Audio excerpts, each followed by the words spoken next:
Namaste. Hi.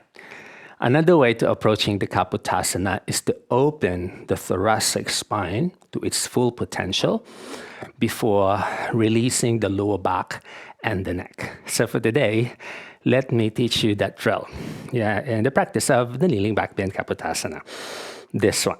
Okay. So generally when we approach the Kapotasana, normally, so we extend the low back and the neck before we open the chest, because those are the most flexible part of the spine, the lower back and the neck.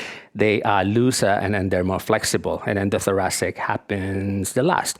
But if you approach this with the chest first, you will feel more light, because this is actually the dense part of the spine. And when the chest is compressed with the shoulders and then the arms getting in the way of your spine opening, this could lead to heaviness in the low back and tight spots in the neck. So what we're going to do, instead of opening the neck, we're going to approach it the same, so lengthening first, but instead of allowing the arms to fully extend to the back, so what you're going to do is to open the elbows slightly wide and then just placing your hands behind the neck. In here, the head is not tilted back, but rather looking forward. And then what you're going to do, as you inhale, spread the elbows wide and then bring your chest forward and up, such as inhale.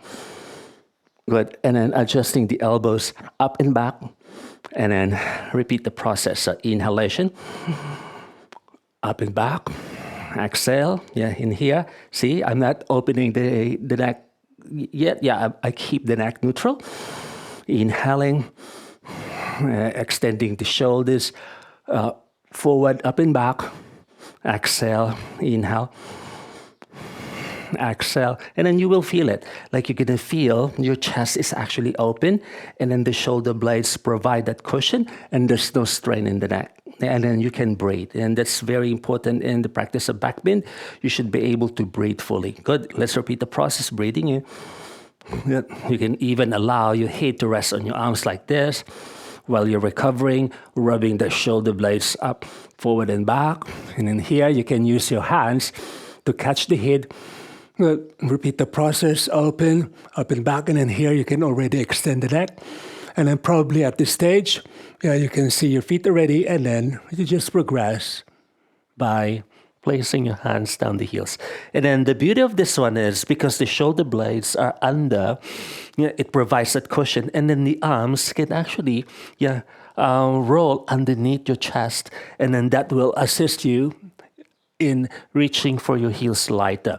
And then you progress by placing the elbows down. Good. As opposed to doing this, breathing in, opening the low back and the neck first. This one, this is doable, but it's heavy because the chest gets in the way. You can still do this, but it might take time. So what I suggest you to do is to learn how to open this first. Good.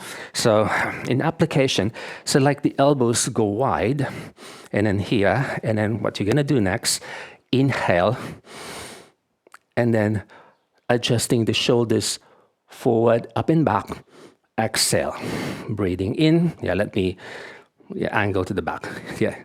Here, inhale, up and over, exhale, inhale,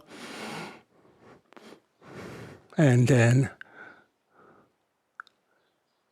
find your heels there. You don't have to actually see your heels because your arms are already underneath, and then you know the heels are there, and then you just want to allow your hands to find those heels, and then you carry on with the rest of the technique of dropping down. Good. And then that feels actually lighter. The low back doesn't feel too strained. The neck is actually lighter. And then the upper back is more open using that technique. Sweet.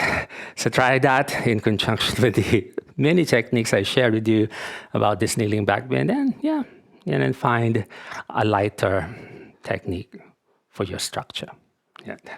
I'll see you next time.